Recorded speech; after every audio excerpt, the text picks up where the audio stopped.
Hi everyone, ಎಲ್ಲರೂ ಹೇಗಿದ್ದೀರಾ? I hope ಎಲ್ಲರೂ ತುಂಬಾ ಚೆನ್ನಾಗಿದ್ದೀರಾ ಅಂತ ಭಾವಿಸ್ತಾ ಇವತ್ತಿನ ವಿಡಿಯೋನ ನಾನು ಮಾಡ್ತಾ ಇದ್ದೀನಿ.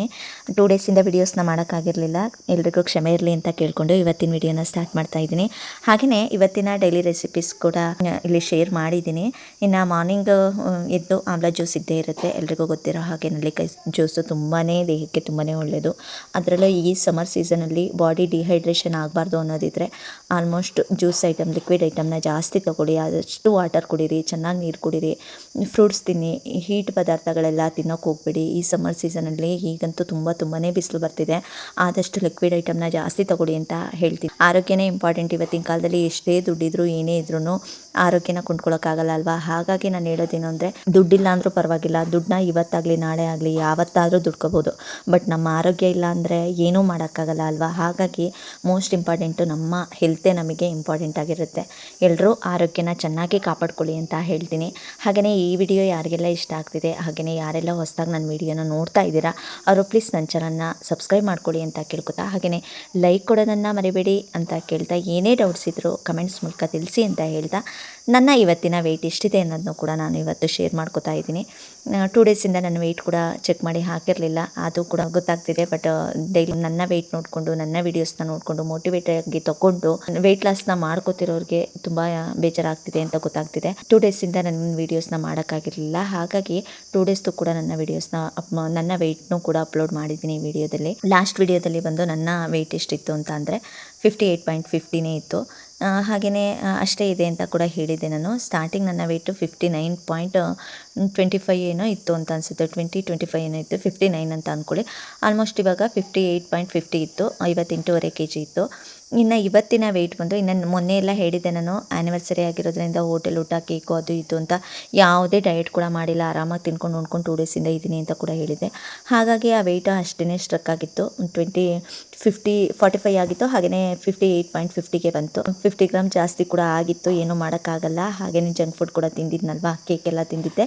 ಹಾಗಾಗಿ ನನ್ನ ವೆಯ್ಟು 50 ಗ್ರಾಮ್ ಹೆಚ್ಚಾಗೋದ್ರಲ್ಲಿ ಏನೂ ವ್ಯತ್ಯಾಸನೇ ಇಲ್ಲ ಅಂತ ಅನ್ಕೋತೀನಿ. ಇನ್ನು ಇವತ್ತಿನ ನನ್ನ ವೆಯ್ಟ್ ಬಂದು 58.20 ಇದೆ. ಅಷ್ಟು ಸ್ವಲ್ಪ ಕಡಿಮೆ ಆಗಿದೆ, 300 ಗ್ರಾಮ್ ಕಮ್ಮಿ ಮಾಡ್ಕೊಂಡಿದ್ದೀನಿ. ಅಂದರೆ 3 ಡೇಸ್ ಗ್ಯಾಪ್ ಆಯ್ತಲ್ವಾ, ಅಷ್ಟು 3 ಡೇಸ್ ಗ್ಯಾಪಿಂದ ನಂದು 300 ಗ್ರಾಮ್ ಕಮ್ಮಿ ಆಗಿದೆ, 58.20 ಆಗಿದೆ. ನನ್ನ ಗೋಲ್ ಇರೋದಿಷ್ಟು ಅಂದರೆ 55ಗೆ ಬಂದು ನಿಂತ್ಕೋಬೇಕು. ನಾನು ಎಷ್ಟು ಮೊದಲು ಎಷ್ಟಿದೆ 55 ಇದ್ದೆ, ಅಷ್ಟೇ ಬಂದು ನನ್ನ ವೆಯ್ಟ್ನ ನಿಲ್ಲಿಸ್ಕೋಬೇಕು, ಅಷ್ಟನ್ನೇ ಮೇಂಟೈನ್ ಮಾಡ್ಕೋಬೇಕು ಅನ್ನೋದು ನನ್ನ ಮುಂದಿನ ಟಾರ್ಗೆಟ್ ಇರೋದು. ಬಟ್ ವೆಯ್ಟ್ನ ಈ ಥರ ಕಮ್ಮಿ ಮಾಡೋದ್ರಲ್ಲಿ ಸ್ವಲ್ಪ ಲೇಸಿತನ ಆಗ್ತಿದೆ, ಏಕೆಂದರೆ ಫಂಕ್ಷನ್ಸು ತುಂಬಾ ಇದೆ, ಏನೂ ಮಾಡೋಕ್ಕಾಗ್ತಿಲ್ಲ. ಏಕೆಂದರೆ ಫಂಕ್ಷನ್ಸ್ ತುಂಬಾ ಇದೆ, ಏನೂ ಮಾಡೋಕ್ಕಾಗ್ತಿಲ್ಲ. ಊಟದಲ್ಲಿ ಕೂತ್ಕೊಂಡ್ರೆ ಹಾಗೆಯೇ ಊಟ ಬಿಟ್ಟಿದ್ದು ಬರೋಕ್ಕಾಗಲ್ಲ, ತಿನ್ನಲೇಬೇಕು ಅಂತ ಅನಿಸುತ್ತೆ. ಎಲ್ಲರದ್ದು ನೋಡಿದಾಗ ನನಗೂ ಇರೋದು ಅಪರೂಪಕ್ಕೂ ನನ್ನ ಫಂಕ್ಷನ್ ಸಿಗುತ್ತೆ, ಎಲ್ಲನೂ ಬಿಟ್ಬಿಟ್ರೆ ಹೇಗಪ್ಪ ಅಂತ ಅನಿಸುತ್ತೆ. ಎಲ್ಲನೂ ತಿನ್ಕೊಂಡೇ ಈ ರೀತಿ ಮಾಡ್ತಾಯಿದ್ದೀನಿ. ಬಟ್ ಫ್ರೀ ಇರೋ ಟೈಮಲ್ಲಿ ನಮ್ಮ ಹೆಲ್ತ್ನ ನಾವು ನೋಡ್ಕೋಬೇಕು ಅನ್ನೋದಕ್ಕೋಸ್ಕರ ಸ್ವಲ್ಪ ಡಯಟ್ನ ಮಾಡ್ಕೊಳ್ಳೇಬೇಕು, ಏನೂ ಮಾಡೋ ಹಾಗಿಲ್ಲ, ಈಗಿನ ಲೈಫೇ ಇಷ್ಟು. ಹಾಗಾಗಿ 55 ರೀಚ್ ಆಗೋವರೆಗೂ ಬಿಡಲ್ಲ, ನನ್ನ ವೆಯ್ಟ್ ಲಾಸ್ನ ನಾನು ಮಾಡ್ತಾಯಿರ್ತೀನಿ. ಹಾಗೆಯೇ ನಿಮಗೂ ಕೂಡ ನನ್ನ ಏನೇನು ರೆಸಿಪಿ ಮಾಡ್ಕೋತಿದ್ದೀನಿ, ಹಾಗೆಯೇ ಏನೇನು ವೆಯ್ಟ್ ಲಾಸ್ಗೆ ಯಾವುದೆಲ್ಲ ಯೂಸ್ ಆಗುತ್ತೆ, ಹೇಗೆಲ್ಲ ವೆಯ್ಟ್ ಲಾಸ್ ಮಾಡ್ಕೋಬೋದು ಅನ್ನೋದ್ರ ಬಗ್ಗೆ ಟಿಪ್ಸ್ ಕೊಡ್ತಾನೆ ಬರ್ತೀನಿ. ನನ್ನ ವೀಡಿಯೋಸ್ನ ನೋಡಿ ಯಾರೆಲ್ಲ ವೆಯ್ಟ್ ಲಾಸ್ ಮಾಡ್ಕೋತಿದ್ದೀರಾ ಅವ್ರಿಗಂತೂ ಯಾವುದೇ ರೀತಿ ಈ ವಿಡಿಯೋಗಳು ಸ್ಟಾಪ್ ಮಾಡಲ್ಲ. ನನ್ನ ಟಾರ್ಗೆಟು 55 ಬರೋವರೆಗೂ ನಾನು ನನ್ನ ವೀಡಿಯೋಸ್ನ ಅಪ್ಲೋಡ್ ಮಾಡ್ತಾನೆ ಇರ್ತೀನಿ. ಬಟ್ ಡೈಲಿ ಆಗಲಿಲ್ಲ ಅಂದರೆ ಬೇಜಾರು ಮಾಡ್ಕೋಬೇಡಿ, ಹೀಗೆ 2 ಡೇಸ್ಗೋ ಅಥವಾ 3 ಡೇಸ್ಗೋ ನನ್ನ ವೀಡಿಯೋಸ್ನ ಅಪ್ಲೋಡ್ ಮಾಡ್ತಾ ಹಾಕ್ತಾ ಇರ್ತೀನಿ ಅಂತ ಹೇಳ್ತೀನಿ. ಇನ್ನು ಇವಾಗೆಲ್ಲ ಫಂಕ್ಷನ್ಸ್ ಇರೋವಂತಹ ಸೀಸನ್ಸು, ಮದುವೆಗಳು, ಗೃಹ ಪ್ರವೇಶ, ಹಾಗೆಯೇ ತುಂಬಾ ಫಂಕ್ಷನ್ಸ್ ಇದೆ, ಊರಲ್ಲಿ ದೇವ್ರ ಪೂಜೆ ಅದು ಇದು ಅಂತ ತುಂಬ ಇದೆ. ಇನ್ನು ನನ್ನ ಮಗಳಂತೂ ಬಿಡಲ್ಲ, ಅವ್ರ ದೊಡ್ಡಪ್ಪ ಮನೆ ಗೃಹ ಪ್ರವೇಶ ಬೇರೆ ಇದೆ. ಹಾಗಾಗಿ ಹೇರ್ ಕಟ್ ಮಾಡ್ಸಮ್ಮ, ನನ್ನ ಕೂದಲು ಹೀಗೆ ಇದೆ ಪ್ಲೀಸ್ ಕಣಮ್ಮ ಅಂತ ಕೇಳ್ಕೊತಾನೆ ಇದ್ಲು ಅವಳು. ಇವಾಗ ರಜೆ ಬೇರೆ ಇದೆ, ಇನ್ನೂ ಸ್ಕೂಲ್ ಸ್ಟಾರ್ಟ್ ಆಗೋಕ್ಕೆ 1 ಮಂತ್ ಅಂತೂ ಬೇಕೇ ಬೇಕು. ಅಷ್ಟರೊಳಗೆ ಅವಳು ಹೇರ್ ಬೇಗ ಗ್ರೋ ಆಗೋದ್ರೆ ಬೇಗ ಬೆಳ್ಕೊಬಿಡುತ್ತೆ. ಹಾಗಾಗಿ ಇನ್ನು ಸ್ಕೂಲ್ಗಂತೂ 2 ಜಡೆ ಹಾಕಲೇಬೇಕು, ಆವಾಗ ಸರಿ ಹೋಗುತ್ತೆ. 1 ಮಂತ್ ಇನ್ನೂ ಟೈಮ್ ಇದೆಯಲ್ಲ, ಬಿಡು ಹೇಗೋ ಪಾಪ ಇಷ್ಟಪಡ್ತಿದ್ದಾಳೆ ನನ್ನ ಮಗಳು ಅಂತ ಸ್ಟೆಪ್ ಕಟ್, ಲೇಯರ್ ಕಟ್ ಬೇಕೇ ಬೇಕು ಅಂತ ಕೇಳ್ಕೊಂಡೆಲ್ಲ ಹಿಂಸೆ ಕೊಟ್ಟು ಹಾಕಿದ್ಲು. ಹಾಗಾಗಿ ಇವಳಿಗೆ ಹೇರ್ ಕಟ್ ಕೂಡ ಮಾಡಿಸ್ದೆ. ಫಂಕ್ಷನ್ಸ್ ಇರೋದ್ರಿಂದ ಮಕ್ಳಿಗೊಂದು ಸಣ್ಣ ಪುಟ್ಟ ಆಸೆ ಇರುತ್ತೆ, ಅದನ್ನು ನಾವು ಕೂಡ ಈಡೇರಿಸ್ಬೇಕಲ್ವ. ಹಾಗಾಗಿ ಈ ಥರ ಲೇಯರ್ ಕಟ್ನ ಮಾಡಿಸಿದ್ದೀನಿ. ನೀವು ಕೂಡ ನೋಡಿ ಹೇಗೆ ಕಾಣ್ತಿದೆ, ಅವಳಿಗೆ ಚೆನ್ನಾಗಿ ಕಾಣ್ತಿದೆ ಅಲ್ವಾ. ಯಾಕೆಂದರೆ ಅವಳದು ಇರೋದೇ ಸ್ಟ್ರೈಟ್ ಹೇರು, ನಮ್ಮ ಥರ ನಂದು ಸ್ವಲ್ಪ ಕರ್ಲಿ ಹೇರ್ ಇದೆ, ಬಟ್ ಅವಳದು ತುಂಬ ಸ್ಟ್ರೈಟ್ ಹೇರ್ ಇದೆ. ಸ್ಟ್ರೈಟ್ ಇರೋದ್ರಿಂದ ಅವಳಿಗೆ ತುಂಬಾ ಚೆನ್ನಾಗಿ ಕಾಣ್ತಾ ಇತ್ತು. ಈ ಲೇಯರ್ ಕಟ್ಟು ತುಂಬ ಚೆನ್ನಾಗಿ ಕಾಣಿಸ್ತಾ ಇತ್ತು. ಸೆಟ್ ಮಾಡೋ ಅವಶ್ಯಕತೆನೇ ಇರಲಿಲ್ಲ ಅವಳಿಗೆ, ಆದ್ರೂ ಅವಳು ಬಿಡಲಿಲ್ಲ ಆಯಿತಾ. ಸೆಟ್ ಮಾಡಿ ನನಗೆ ಸೆಟ್ ಮಾಡಿಸ್ಕೋಬೇಕು ಅಂತ ಹೇಳಿ ಸೆಟ್ ಮಾಡಿಸ್ಕೊಂಡ್ಳು. ಬಟ್ ಸೆಟ್ ಮಾಡಿಸ್ಕೊಂಡ್ಮೇಲೂ ಅವಳು ಇದ್ದಿದ್ದು ಹೇರ್ಗೂ ಸೆಟ್ ಮಾಡಿಸ್ಕೊಂಡ್ಮೇಲೂ ಯಾವುದೇ ರೀತಿ ವ್ಯತ್ಯಾಸನೇ ಇರಲಿಲ್ಲ. ಯಾಕೆಂದರೆ ಅವಳ್ದು ಆಲ್ರೆಡಿ ಸ್ಟ್ರೈಟ್ ಹೇರೇ ಇರೋದ್ರಿಂದ ಅದು ಅದೇ ರೀತಿ ಸಾಫ್ಟಾಗಿ ನೀಟಾಗಿ ಶೈನಿಂಗಾಗಿ ಕಾಣಿಸ್ತಾ ಇತ್ತು. ತುಂಬಾ ಚೆನ್ನಾಗಿ ಕಾಣಿಸ್ತಾ ಇತ್ತು. ನನಗೂ ಒಂದು ಹೊಸ ಲುಕ್ಕಲ್ಲಿ ನನ್ನ ಮಗಳು ನೋಡಿ ತುಂಬಾ ಖುಷಿಯಾಯಿತು. ಯಾವಾಗಲೂ ಇದೇ ಥರ ಇರ್ತಾಯಿದ್ಲು, ಇವಾಗೊಂದು ಹೊಸ ಲುಕ್ ಇದೆ. ಅದನ್ನು ನೋಡಿ ನನಗೂ ಒಂಥರ ಖುಷಿಯಾಯಿತು. ಮಕ್ಕಳು ಖುಷಿಯಾಗಿದ್ದರೆ ನಮಗೂ ಅಷ್ಟೇ ಖುಷಿ ಅಲ್ವಾ, ಒಂಥರ ತುಂಬಾ ಖುಷಿಯಾಗುತ್ತೆ. ಇವಾಗಿಂದ ನಿನ್ನೆಯಿಂದ ಕೇಳೋದೇ ಬೇಡ, ಮಿರರ್ ಮುಂದೆ ನೋಡಿಕೊಂಡು ಅವಳ ಹೇರ್ ಸ್ಟೈಲ್ನ ಚೆಕ್ ಮಾಡ್ಕೋತಾನೆ ಇದ್ದಾಳೆ. ಅಷ್ಟು ಖುಷಿ ಆಗ್ಬಿಟ್ಟಿದೆ. ಅವಳು ಹೇರ್ ನೋಡಿ ಅವಳಿಗೆ ಖುಷಿ ಆಗ್ತಿದೆ. ಅಮ್ಮ ಹಿಂಗೆ ಚೆನ್ನಾಗಿ ಕಾಣುತ್ತಾ, ಈ ರೀತಿ ಕ್ಲಿಪ್ ಹಾಕ್ಕೊಳ್ಳ, ಬನಾನಾ ಕ್ಲಿಪ್ ಹಾಕೋಬೋದಾ, ಈ ರೀತಿ ಕೇಳ್ತಾನೆ ಇದ್ದಾಳೆ. ಅವಳು ಖುಷಿಗೆ ಪಾರನೇ ಇಲ್ಲ. ನಿಜವಾಗ್ಲೂ ಯಾವ ದೊಡ್ಡ ಗಿಫ್ಟ್ ಕೊಟ್ಟಿದ್ರು ಇಷ್ಟಪಡ್ತಿದ್ಲೋ ಇಲ್ವೋ ಗೊತ್ತಿಲ್ಲ. ಈ ಹೇರ್ ಕಟ್ಟಿಂದ ತುಂಬಾ ಖುಷಿಯಾಗಿದ್ದಾಳೆ. ಅವಳು ಖುಷಿ ನೋಡಿ ನನಗೆ ಕೂಡ ತುಂಬ ಖುಷಿ ಆಗ್ತಿದೆ. ಹೀಗೆ ಹೆಂಗೋ ಒಂದು ಮಂತ್ ಅಲ್ವಾ, ಖುಷಿಯಾಗಿರಲಿ ಅಂತ ಅಂದ್ಕೊಂಡು ಸುಮ್ಮನೆ ಇದ್ದೀನಿ. ಇನ್ನು ಸ್ಕೂಲ್ ಸ್ಟಾರ್ಟ್ ಆದಮೇಲೆ 2 ಜಡೆ ಹೇರ್ ಬ್ಯಾಂಡು ಹಾಕೋದು ಇದ್ದಿದ್ದೆ ಪಾಪ ಮಕ್ಕಳಿಗೆ. ಇನ್ನು 1 ಇಯರ್ ಅಂತೂ ತಪ್ಪಿಸೋ ಹಾಗೆ ಎಲ್ಲ ಹಾಕ್ಕೊಂಡು ಹೋಗ್ತಾ ಇರ್ತಾರೆ. ಈ ರೀತಿ ಫ್ರೀ ಹೇರ್ ಬಿಡೋದೇ ಇಲ್ಲ ಮಕ್ಕಳು ಈ ಟೈಮಲ್ಲಿ. ಅದಲ್ಲದೆ ಇವಾಗೆಲ್ಲ ಫಂಕ್ಷನ್ಸು ಇರೋದ್ರಿಂದ ಸ್ವಲ್ಪ ಇನ್ನೂ ಒಂಥರ ಲುಕ್ಕು ಚೆನ್ನಾಗಿ ಮಾಡರ್ನಾಗಿ ಲುಕ್ಕಾಗಿ ಕಾಣಿಸ್ತಾಳೆ ನನ್ನ ಮಗಳು ಅನ್ನೋದಕ್ಕೋಸ್ಕರ ಈ ರೀತಿ ಹೇರ್ ಸ್ಟೈಲ್ನ ಮಾಡಿಸಿದ್ದೀನಿ. ಚೆನ್ನಾಗಿದೆ. ಚಿಕ್ಕ ಮಕ್ಕಳು, ನಾನು ದೊಡ್ಡವ್ರು ಮಾತ್ರ ಮಾಡಿಸ್ಕೊಂಡ್ರೆ ಚೆನ್ನಾಗಿ ಕಾಣುತ್ತೆ, ಚಿಕ್ಕ ಮಕ್ಕಳಿಗೆ ಇದು ಚೆನ್ನಾಗಿ ಕಾಣಿಸಲ್ವೇನೋ ಅಂತ ಅಂದ್ಕೊಂಡಿದ್ದೆ. ಇಲ್ಲ, ಚಿಕ್ಕ ಮಕ್ಕಳಿಗೂ ಇದು ತುಂಬಾ ಚೆನ್ನಾಗಿ ಕಾಣಿಸುತ್ತೆ. ಚೆನ್ನಾಗಿ ಕಾಣಿಸ್ತಾ ಇತ್ತು ನನ್ನ ಮಗಳಿಗೆ. ನಿಮಗೂ ಕೂಡ ಈ ವಿಡಿಯೋನ ಅಪ್ಲೋಡ್ ಮಾಡಿದ್ದೀನಿ, ನೀವು ಕೂಡ ಚೆಕ್ ಮಾಡ್ತಿರ್ಬೋದು. ತುಂಬ ಚೆನ್ನಾಗಿ ಕಾಣ್ತಿದೆ ಅಲ್ವಾ ನನ್ನ ಮಗಳಿಗೂ ಕೂಡ. ಇನ್ನು ನನ್ನ ಹೇರು ಸ್ವಲ್ಪ ಕರ್ಲಿ ಇರೋದ್ರಿಂದ ಯಾವ್ದಾರು ಫಂಕ್ಷನ್ಸ್ಗೆ ಅಥವಾ ಯಾವ್ದಾರು ಇವೆಂಟ್ಸ್ಗೆ ಏನಾದರೂ ಹೋಗ್ತಿದ್ರೆ ನಾನು ಮಾಡೋವಂಥದ್ದು ಈ ಫಿಲಿಪ್ಸ್ ಅವ್ರ ಸ್ಟ್ರೈಟ್ನರ್ನ ತೊಗೊಂಡಿದ್ದೀನಿ. ಆಲ್ಮೋಸ್ಟ್ ಇದನ್ನು ತೊಗೊಂಡು ನಾನು 5 ಇಯರ್ಸ್ ಆಯಿತು. 2021ನಲ್ಲಿ ತೊಗೊಂಡಿರ್ಬೋದು ನಾನು. ಇದನ್ನು ನಾನು ತೊಗೊಂಡಿರೋ ಫೋಟೋ ಕೂಡ ನಿಮಗೆ ಸ್ಕ್ರೀನ್ಶಾಟ್ನ ತೆಗೆದು ಅಪ್ಲೋಡ್ ಕೂಡ ಮಾಡಿದ್ದೀನಿ, ನೀವು ಕೂಡ ಚೆಕ್ ಮಾಡ್ಕೋತಿರ್ಬೋದು. ತುಂಬಾ ಚೆನ್ನಾಗಿದೆ. ಇಲ್ಲಿವರೆಗೂ ಯಾವತ್ತೂ ಅದು ಹೊರಟೋಗಿಲ್ಲ, ಚೆನ್ನಾಗೇ ಇದೆ ಅದು. ನಾನು ಇವಾಗಲೂ ಕೂಡ ಯೂಸ್ ಮಾಡ್ತಾಯಿದ್ದೀನಿ. ನೀವು ನೋಡ್ತಿರ್ಬೋದು. ಜೂನ್ 17th 2021ನಲ್ಲಿ ನಾನು ಇದನ್ನು ಬೈ ಮಾಡಿದ್ದು. 1041 ಸಮಥಿಂಗ್ ಇತ್ತು ಅಂತ ಅನಿಸುತ್ತೆ ನಾನು ತೊಗೊಂಡಾಗ. ಇದನ್ನು ನಾನು ಯೂಸ್ ಮಾಡೋದು ಹೇಗೆ ಅಂದರೆ, ಸ್ನಾನ ಎಲ್ಲ ಆದಮೇಲೆ ಅಲೋವೆರಾ ಜೆಲ್ ಇರುತ್ತಲ್ವ, ಅದನ್ನು ಅಪ್ಲೈ ಮಾಡಿಕೊಂಡು ಅಲೋವೆರಾ ಜೆಲ್ನ ಅಪ್ಲೈ ಮಾಡಿ ಆಮೇಲೆ ಸ್ವಲ್ಪ ಸ್ಟ್ರೈಟ್ನಿಂಗ್ನ ಮಾಡ್ಕೋತೀನಿ. ಹಾಗೆಯೇ ಕೂದಲಿಗೆ ಡ್ರೈ ಹೇರ್ಗೆ ನೀವು ಸ್ಟ್ರೈಟ್ ಮಾಡಿಬಿಟ್ರೆ ತುಂಬಾ ಸ್ಪ್ಲಿಟ್ಸ್ ಆಗೋ ಚಾನ್ಸಸ್ ಇರುತ್ತೆ. ಹಾಗಾಗಿ ಸ್ಟ್ರೈಟ್ನಿಂಗ್ ಮಾಡುವಾಗ ಯಾವಾಗಲೂ ಅಷ್ಟೇ ಅಲೋವೆರಾ ಜೆಲ್ನ ಯೂಸ್ ಮಾಡಿಕೊಂಡು ಆಮೇಲೆ ನೀವು ಸ್ಟ್ರೈಟ್ನಿಂಗ್ ಮಾಡೋದ್ರಿಂದ ಸ್ಮೂತಿಯಾಗಿರುತ್ತೆ, ಶೈನಿಂಗ್ ಇರುತ್ತೆ, ಹಾಗೆಯೇ ಸ್ಟ್ರೈಟಾಗಿರೋದಕ್ಕೂ ಕೂಡ ಹೆಲ್ಪ್ ಮಾಡುತ್ತೆ. ಇನ್ನು ನೀವು ಸ್ಟ್ರೈಟ್ನಿಂಗ್ ಏನಾದ್ರು ಬೇಕು, ಸ್ಟ್ರೈಟ್ನರ್ ತೊಗೋಬೇಕು ನೀವು ಅಂತ ಅನಿಸಿದರೆ ಈ ಫಿಲಿಪ್ಸ್ ಅವ್ರದ್ದು ತುಂಬಾ ಚೆನ್ನಾಗಿದೆ. ಬೇಕು ಅಂದರೆ ಬೈ ಮಾಡ್ಕೊಳ್ಳಿ.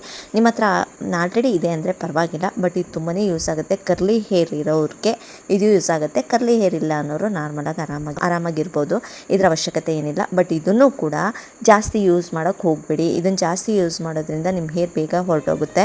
ಅಪರೂಪಕ್ಕೆ ಈವೆಂಟ್ಸ್ ಇದೆ, ಒಂದು 3 ಮಂತ್ಸ್ಗೋ 4 ಮಂತ್ಗೋ 2 ಮಂತ್ಗೋ ಅಥವಾ 6 ಮಂತ್ಗೋ ಯೂಸ್ ಮಾಡ್ತೀನಿ ಅಂದರೆ ಆರಾಮಾಗಿ ಯೂಸ್ ಮಾಡಿಕೊಡಿ. ಏಕೆಂದರೆ ಇದು ಹೀಟ್ ಆಗೋದ್ರಿಂದ, ಹೀಟ್ ಮಾಡಿಕೊಂಡು ನಾವು ಐರನ್ ಥರ ಮಾಡೋದ್ರಿಂದ ಕೂದಲು ಸ್ಟ್ರೈಟ್ ಆಗೋದಲ್ವಾ, ಹಾಗಾಗಿ ಸ್ಪ್ಲಿಟ್ಸ್ ಆಗೋ ಚಾನ್ಸಸ್ ಜಾಸ್ತಿನೇ ಇರುತ್ತೆ.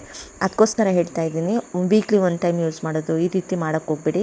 1 ಮಂತ್ ಅಥವಾ 1.5 ಮಂತ್ಗೆ ಯೂಸ್ ಮಾಡಿಕೊಡಿ ಅಂತ ಹೇಳೋಕ್ಕೆ ಇಷ್ಟಪಡ್ತೀನಿ.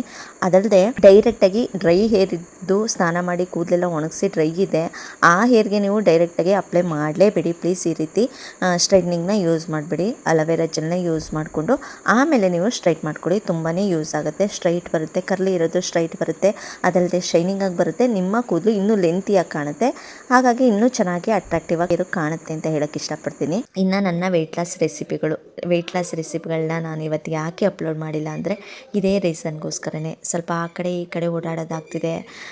ಸ್ವಲ್ಪ ನನ್ನ ವೆಯ್ಟ್ ಲಾಸ್ ರೆಸಿಪಿಗಳನ್ನ ವೀಡಿಯೋ ಮಾಡ್ಕೊಳ್ಳೋಕ್ಕೆ ಟೈಮ್ ಸಿಗ್ತಾ ಇಲ್ಲ, ಹಾಗಾಗಿ ವೆಯ್ಟ್ ಲಾಸ್ ರೆಸಿಪಿನ ನಾನು ಅಪ್ಲೋಡ್ ಮಾಡೋಕ್ಕಾಗಿಲ್ಲ.